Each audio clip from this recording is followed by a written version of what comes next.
Hello everybody, my name is Jefferson, and as you all know, today we are going to talk about the e-moderation model proposed by Professor Gilly Salmon, which is a well-structured development process or scaffold kind of model proposed for making the learning process of an online course or a blended course more understandable, more pedagogically accepted, um, more educational and easier for students to understand and interact with knowledge.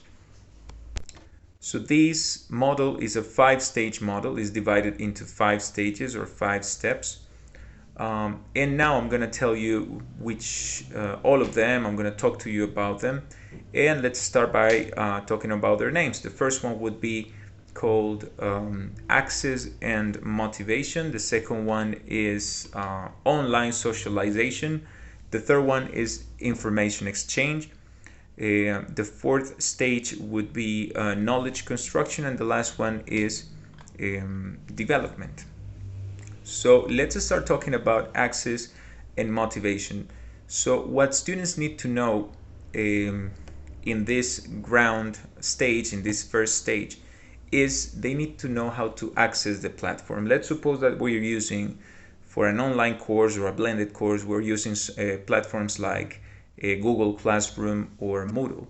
So students really need to know how to access that platform, how to log on, how to know, like the basic functionalities, the basic features of that platform, in order to effectively, you know, feel engaged and feel motivated to continue visiting it, to continue their process with these platforms. And of course, the role of the teacher in this case is to welcome students, to make them feel engaged, motivated, not only for 1 or 2 classes, but for the whole course that you design.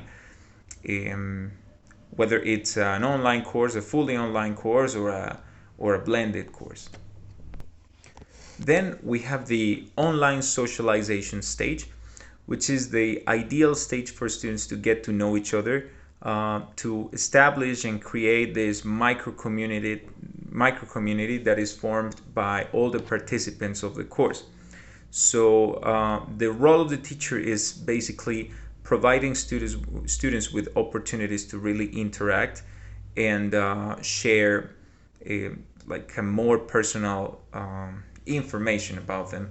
So students are welcome or are expected to talk about their families, their hobbies, what they like to do, their interests, and maybe it would be a good idea to find things in common with other students, because creating that micro community, bonding with other students, having positive relationships, and like a positive environment between the participants of the course is the ideal scenario in this second stage. Okay, the tutor, or the person in charge of leading the group, the moderator, would be the person in charge of providing students with appropriate activities for them to interact, as I said before. So I would say the best way to do that is having students do activities in which they really need others to complete them, to do them. For example, I don't know, let's suppose they're talking about their families. So it would be a good idea to work in pairs. They talk to each other about their families. Let's say I am working with, I don't know, David.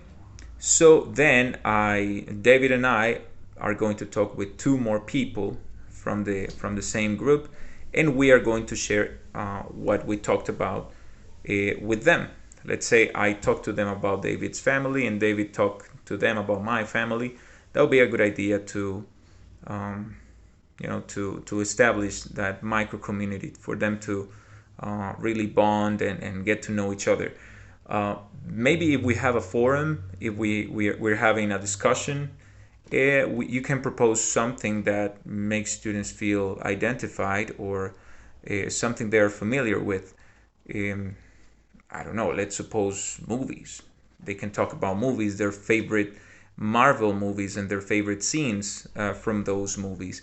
That way, I think they can find things in common, and it's really easy for them to actually get closer to the other students through their interests and through their yeah the things they like. Then we have the third stage, which is the information exchange.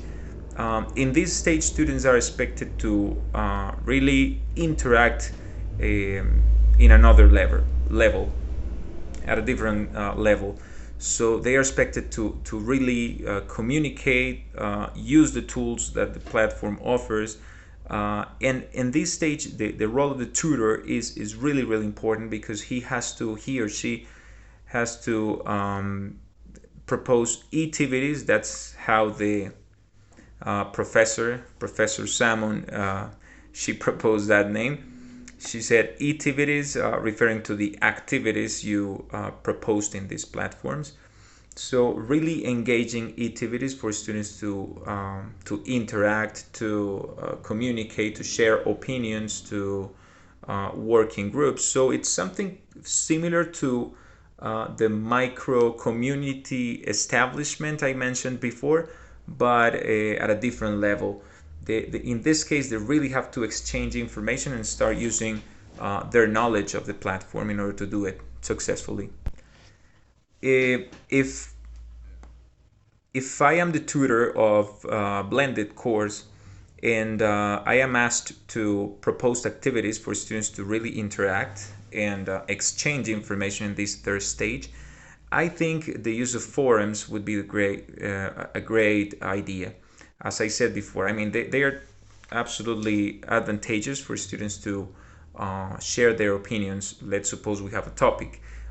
We, as tutors, we can previously identify their interests, what they like, what their hobbies are, and propose a discussion in the group.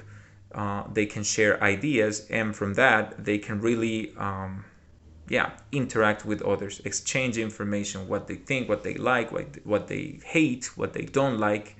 That would be a good way to do it. So during the construction or the knowledge construction stage, students are expected to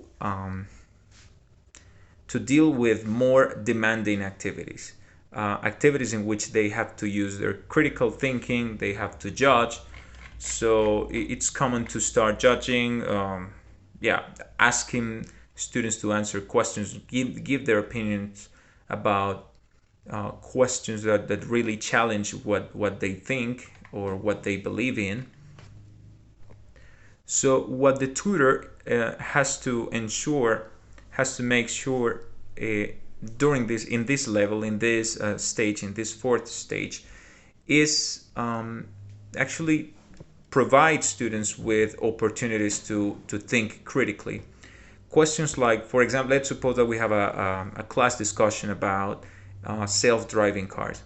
So what is the moral dilemma there? Are self-driving cars really the best solution for traffic jams and accidents, avoiding accidents and things like that? Or there are other aspects that we really have to keep in mind, like, for example, the decision-making moments.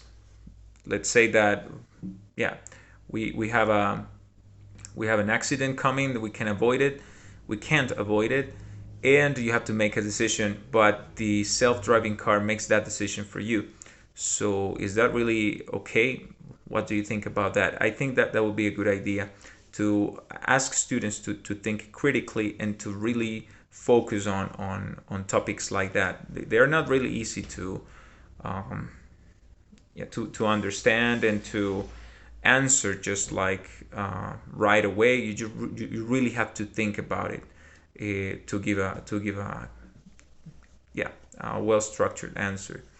Also, if we see the role of the tutor again, tutors also have to ensure that or have to make sure that everyone has a role in that discussion. Everyone participates actively in that discussion, whether it's a forum or a class discussion through the chat. I don't know, things like that. So yeah, I mean, the tutor is fundamental in this process.